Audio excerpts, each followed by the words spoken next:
And welcome to the news at noon. I'm Connie Leonard. Preston Highway at Outer Loop will be shut down for most of the day as crews are working to repair a water main break there. Louisville Water tells us it happened around 9 this morning at that intersection of Preston Highway and the Outer Loop. Crews say a 12-inch diameter pipe burst. Crews have been working all morning to turn the water off. Those who live in the Okolona neighborhood were told to avoid the section of road due to possible flooding. Businesses in the area are out of service at this time. Now, if you find yourself exiting to the Outer Loop from I-65, crews say traffic is being detoured to Preston Highway heading north toward Sam's Club. Well, residents in Corydon, Indiana are still without water this afternoon after a major water line break there. The city posted on social media that the water company is working on repairs. It also noted that the break is on the north side of the system. Right now, we have no estimate of when the water will be restored to everyone, and we're waiting on an update from the city.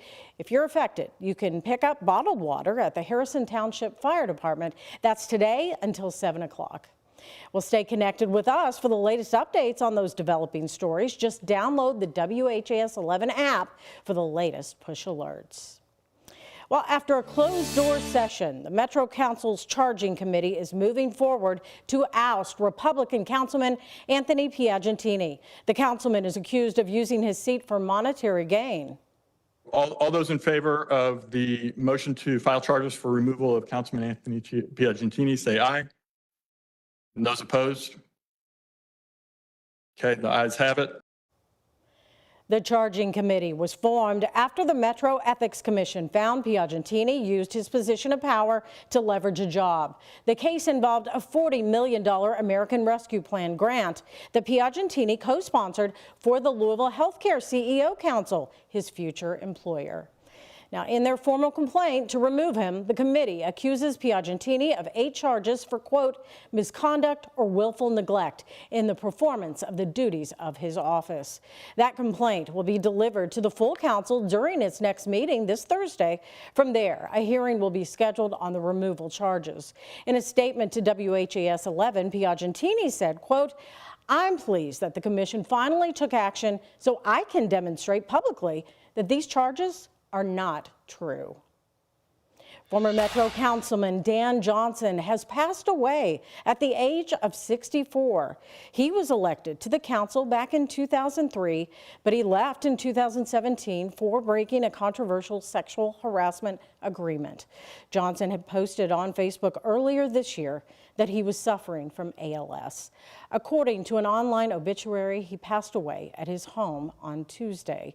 The Louisville Metro Council released a statement on his passing saying, quote, he served the residents of the District 21 for 14 years with dedicated advocacy and diligence, and his service to the community will always be remembered. Any expressions of sympathy are asked to be made to the ALS Association Kentucky chapter.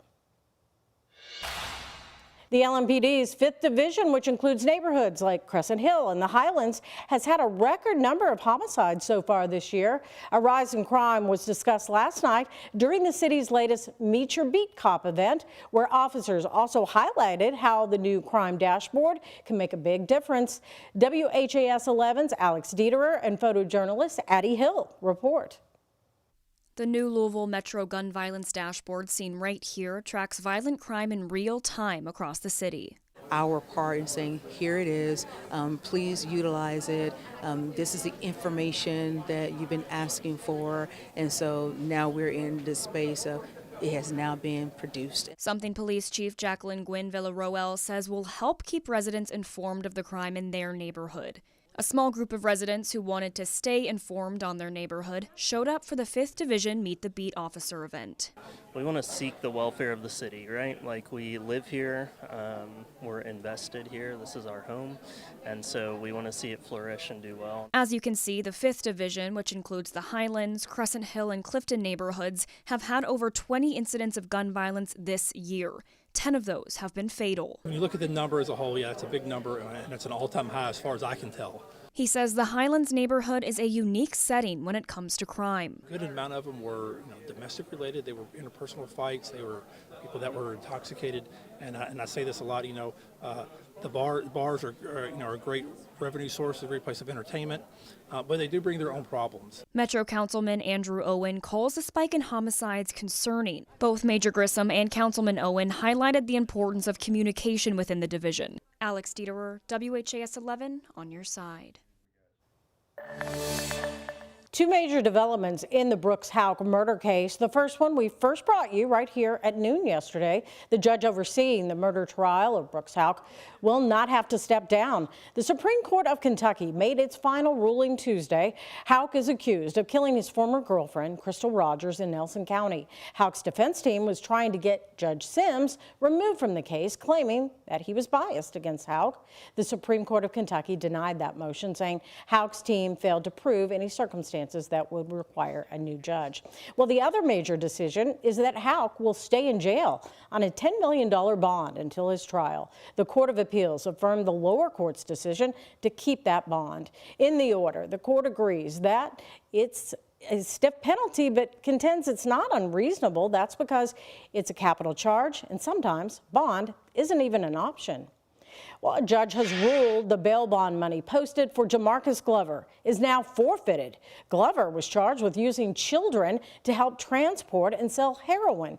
His arrest stemmed from the overdose death of a teen in April. A judge set a bond of $20,000, and it was later posted. And since posting his bond, Glover has not shown up to his court dates. Because Glover failed to meet bond requirements, the money is now forfeited to the state. Glover was also the man at the heart of the investigation that led to the death of Breonna Taylor. A warrant has been issued for Glover's arrest again. One person is dead and another hospitalized after a fire at a homeless camp. It happened in Old Louisville on Brook and College Streets around 10:30 yesterday morning. WHAS 11's Alexis Jones and photojournalist Jessica Farley spoke to local advocates who are criticizing city policies surrounding homelessness.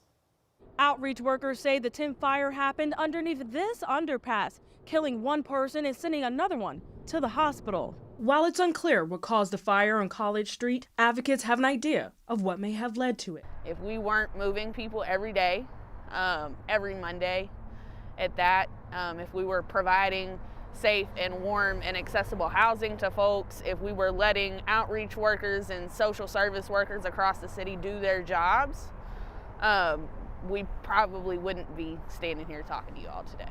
Savvy Hughes says the house's community typically starts fires to fight through the bitter cold. But recently, she says, they've become more deadly as people are forced to fend for themselves. Since taking office, outreach workers say Mayor Craig Greenberg's administration has pushed people away from resources and shelter due to camp clearings. They say officials are also criminalizing houselessness with new legislation. One in particular was passed by Metro Council last December. It allows community members to face fines for camping and storing items on public spaces and permits immediate removal of belongings. Hughes says if the city continues down this path, we'll see more fires this winter, taking the lives of those in need. In Louisville, Alexis Jones, WHAS 11 on your side. And in a statement, Mayor Craig Greenberg's office says that they're saddened by the death, adding the city's homelessness team works to connect people with permanent housing resources and to prevent public safety hazards like open fires often found at encampments. Well, it's the time of year when the temperatures drop and Operation White Flag goes into effect. That happens when the wind chill drops below 35 degrees. During this time, many shelters will fly a white flag outside, signaling that they're open for anyone to come inside. People can stay inside the shelter for as long as the flag is flying. We do what we can and to get folks that are unfortunate and are street homeless, get them in, get them warm, get them fed. Show them love, you know, if it means just talking with them or just providing them a good warm place to sleep, then that's what we do.